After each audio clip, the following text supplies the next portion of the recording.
All right, Pickle and Powers. Let's have a conversation about one of the things that I think was particularly unique about the 2020 Texas high school football season. Obviously, everything was unique about the 2020 Texas high school football season, but one of them was the allowance by the UIL for Friday night Texas high school football games to be broadcast live.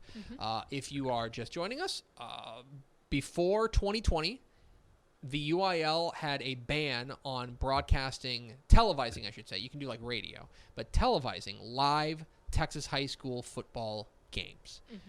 The idea being that there's a variety of different reasons for that. One of them, I think the biggest one, is that the schools, they want to protect the gate revenue for the schools. The idea that if you have the opportunity to go to a game, but it's on TV, you'll stay home instead, and you won't go spend your money on the ticket and the concessions, and that is very important for the schools. That's one of the reasons. Well, in 2020, the UIL, because of the pandemic, they had to limit stadium restrictions for how many fans you could have at the stadium. And as a result, there was going to be limited gate revenue to begin with. So the UIL said, all right, for a one-time thing, one shot in 2020, we will lift the Friday night ban, and you are able to broadcast live Texas high school football games on Friday night.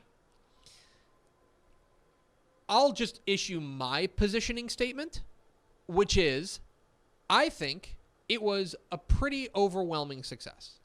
And I think that if you were talk to Texas high school football programs across the state, I think obviously they would prefer to have the stadiums filled.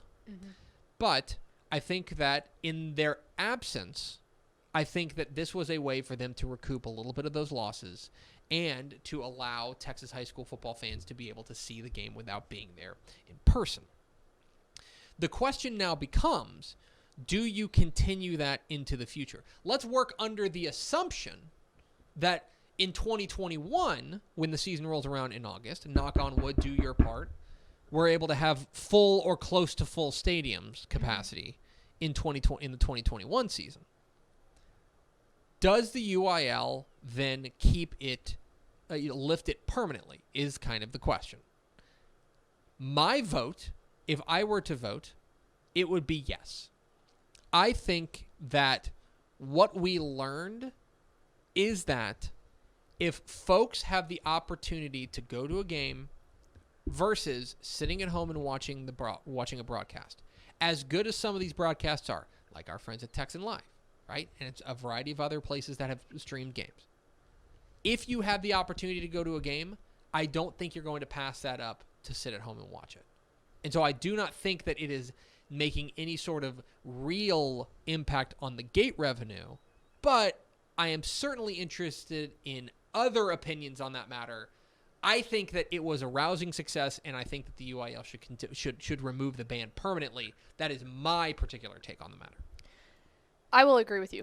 I think that, one, you were absolutely correct when thinking that if grandma and working under the one, if we're going to work under the other assumption, I think that 2021 it should be extended regardless of if they continue to do it after then. There's one. But two, I agree that I think that grandma and grandpa and mom and dad and aunt and uncle, they want to go to the game to watch the players on the field. The other part of that I feel like you have no reason to worry about gate revenue is you've got to think, honestly, a big majority of that gate revenue comes from band parents or cheerleader parents or the player dance parents. Team. Yeah, it's like, so I don't think that you have to worry anything about that, especially when it comes to band parents are crazy and they want to go to absolutely everything. So I don't think you're losing anything off of that.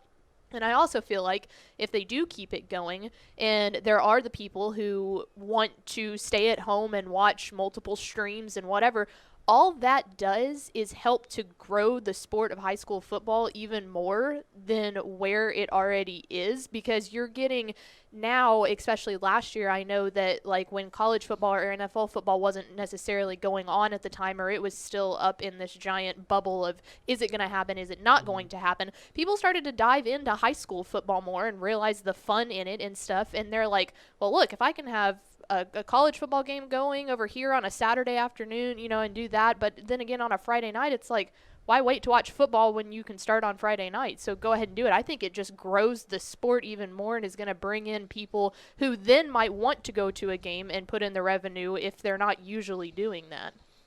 I'm going to look at it strictly from a recruiting perspective here. That's kind of what I do. What? Since when? We didn't know that.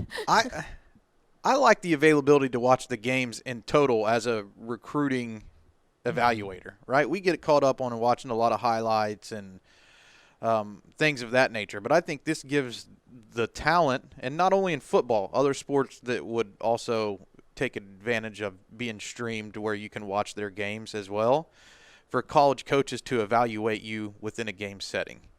And that was a huge thing that was taken away from recruiting this year, is that college coaches were not able to travel and see these guys with their own two eyes play a game. So the only way that they could compensate for that was either watching a live stream, and also coaches have access to Huddle where they can watch entire games, not just your highlights. So they do have that access, but I thought the streams were a little bit more intriguing, a little bit more fun with some color commentary, broadcasters, that kind of stuff. So it was a little bit more fun for me to watch that than just watching, soundless games or clips of games on Huddle. So I enjoyed it a little bit more. I think the question is much more complicated than should you or should you not do it. I'm almost of the opinion that we could take it to the ISDs. I mean, it may be great for one ISD to have live broadcasts of their games because they bring in more revenue that way, whereas for another ISD it may cost them money in fans. And I don't think that that question's easily answered statewide. Right. So I think it could just be a much more complicated answer, or a much more complicated question, I guess. But I'm for live streaming of games and having the accessibility. I love that. That just seems to be in our society what we're moving more towards that now. And it's not only in football, it's within movies and television. I mean, that just is the way we're trending. Well, and one other thing that I'll mention, and Pickle, you brought it up. I think it's important to remember, in my opinion, that Texas high school football should be viewed as a brand. It should be viewed as a sport that, yes, obviously, if you're watching the show or you're listening to the show, you probably have a favorite team, right? And I think it's hard to think about, that team as part of the league. But, if you're a Cowboys fan, it is in your best interest for the NFL to do well. Because then the Cowboys will continue to play. They'll have an opportunity to go out there and, I guess, supposedly, theoretically, make the playoffs and win games. That was mean. But it's better for you. If you are a Houston Dynamo fan, it is in your best interest for the MLS to do better. And I think that if you're a Texas high school football fan of a specific team, it is in your best interest for the brand of high school football to get bigger, to get better, to get more popular, right?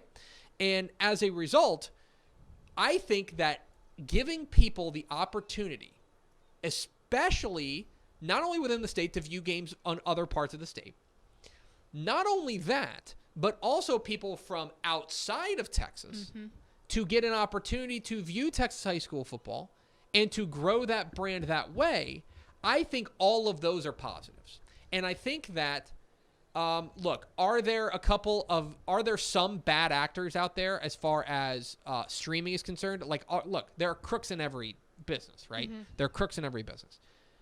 I think they are relatively few and far between in Texas high school football, and I think what you saw was largely successful in 2020. It's never going to be perfect, but I think that largely successful as far as people doing right by schools and making sure they're able to broadcast a game in the way that they find acceptable. I think that price for the exposure that you can get as far as growing the sport of Texas high school football and growing interest in the sport, I think that is a price that you definitely pay. I agree with that. And I think one misconception out there is that this rule is in place to protect everything about what you're saying going to a game on Friday night. And the people who go out to these games, if you attend 50 games in a season, you get to see a much more wide array than someone who's going to be attending one game or one set of games within their own city. And I think there is a misconception out there that all these ISDs have heavily attended games on Friday nights. There are some big ISDs out there, I think, that people would be surprised that the attendance just isn't that good. And would they make more money on the stream, and is that better for the school, the kids involved with the sports? Those are tough questions to answer, but I think that there are schools out there, ISDs out there, that would benefit more from streaming than attendance. Yes. I definitely agree with. One other point too, and Powers kind of brought this up. Obviously, some of these ISDs are using outsourced people to be able to broadcast these games, but there are some schools who started using their own broadcasting students out there. And hello, previous broadcasting student here. I think that's awesome. Like, you can sit there and these kids get more experience, and you get more of a community feel to get to come to these football games, and it turns into one of those things where it's not just the jocks wanting to go, it's the media kids too. You've got all of that to come in, and they get real life experience. And I think that's something. The UIL is the governing body over high school kids, and I feel like that's something that's a big positive for them too. Yeah, I totally agree. And I think that overall, look, the UIL, I think, is going to look at it. I think that they were very clear in saying that this was a one-time thing in 2020. But I think that when they revisit it, I think the pros very much outweigh the cons as far as lifting that Friday night rule. And kudos to the UIL for making a tough decision and making the right one this year. I mean, clap on that, because that was a great decision that they made for this 2020 season. I entirely agree. So those are some quick thoughts. Let us know in the comments whether you think they should permanently list the UIL Friday night ban.